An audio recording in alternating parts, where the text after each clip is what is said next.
Okay, let's dive right into this explainer, because what we're witnessing right now is absolutely wild. The Moroccan national team, the Atlas Lions, is out there attempting the seemingly impossible all over again. I mean, think back to 4 years ago. They completely shocked the football world, right?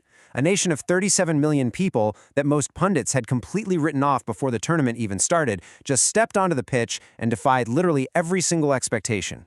But now, well, it's 2026. And the burning question isn't whether Morocco can still shock people. They've well and truly proven that. What we're really exploring today is looking at how this 2026 squad compares to that legendary 2022 team and asking how far can this current run actually go? To really grasp why this moment is so massive, we have to look back for just a second. That 2022 run to the semifinals in Qatar, it absolutely wasn't a fluke. We saw a team from North Africa do something no African nation and no Arab nation had ever achieved in the history of the sport. They didn't just show up to be a nice underdog story. They sent home 3 absolute European heavyweights, Belgium, Spain, and Portugal. And the secret sauce to that historic achievement? It was built on 2 very distinct pillars. First, an impenetrable defense that basically conceded nothing. And second, a fiercely passionate fan base that essentially turned every single match into a home game for Morocco. But here is the crucial takeaway for this year. This isn't just a brand new project desperately chasing an old memory. Not at all. The squad we're seeing out on the pitch in 2026 isn't starting from scratch. Instead, they're building directly on the foundation of that exact same golden generation from Qatar. The guys wearing the jersey today are one tournament wiser.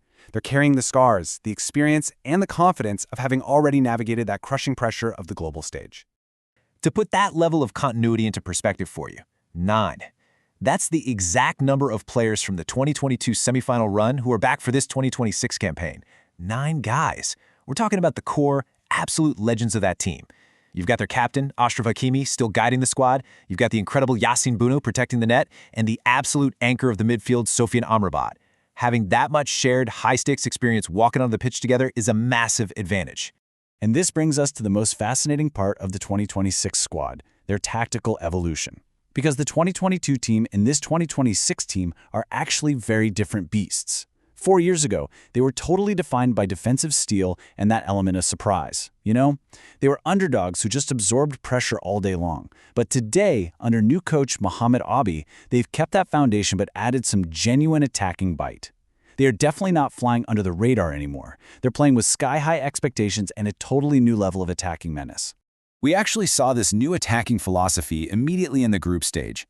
They opened against a heavyweight, Brazil. And instead of just parking the bus and praying for a 0-0 draw, they came out swinging.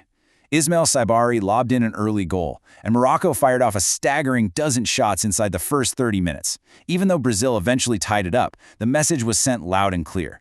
They followed that up by beating Scotland and then showed just unbelievable resilience in this totally wild, end-to-end 4-2 win over Haiti. They literally fell behind twice in that match, but Hakimi, Saibari, Soufiane Rahimi, and a late substitute combined to pull away, so they finished the group unbeaten, taking second place only on goal difference.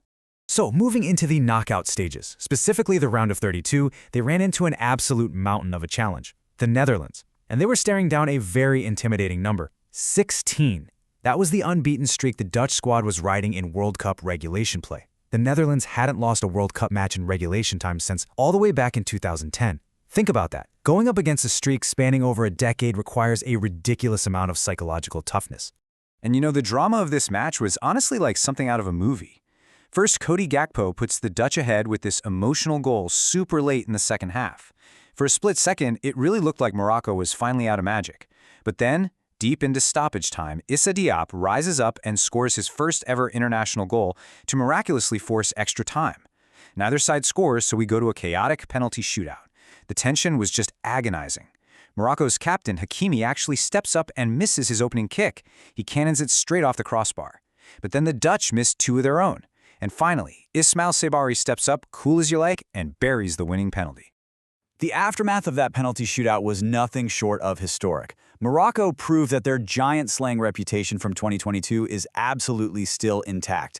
By knocking out the Dutch, they achieved something incredible. Get this, for the first time ever, the Netherlands failed to reach the knockout stage of a World Cup they had successfully qualified for. Nobody does that to the Dutch, but Morocco did.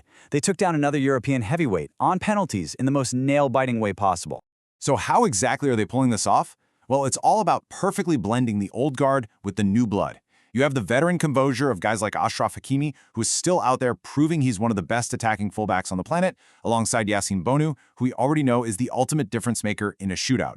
But now they're paired up with fresh faces. You've got Brahim Diaz pulling the strings in the midfield, and young, explosive talents like Bilal El-Khanous. These new additions are exactly what gives this 2026 version of the team that attacking spark they sometimes lacked 4 years ago. But here is the critical, maybe even harsh reality they face right now. In 2022, nobody outside of the Moroccan camp truly believed a semifinal run was possible until it already happened. But in 2026, that element of surprise is completely gone. Their past success has painted a massive, glaring target right on their backs. Every single team left in this tournament knows exactly what the Atlas Lions are capable of, and in a lot of ways that makes this current run so much harder than 2022 because absolutely no one is underestimating them anymore. Yet, even with that massive target on their backs, this 2026 squad has already proven they have the right ingredients. They have the resilience to fight back when they're down, the composure to survive when the pressure is at its absolute highest, and a collective belief that seems to just multiply with every single knockout match they survive. So, what does this all mean for us watching? Well, it leaves us with the ultimate question. Can Morocco fight through the expectations to reach a second straight semifinal, or perhaps even rewrite football history entirely? With a huge round of 16 clash looming against the host nation, Canada, in Houston on July 4th, the stage is perfectly set. Will the Atlas Lions roar again, or will the weight of the world finally break them? I guess we're about to find out.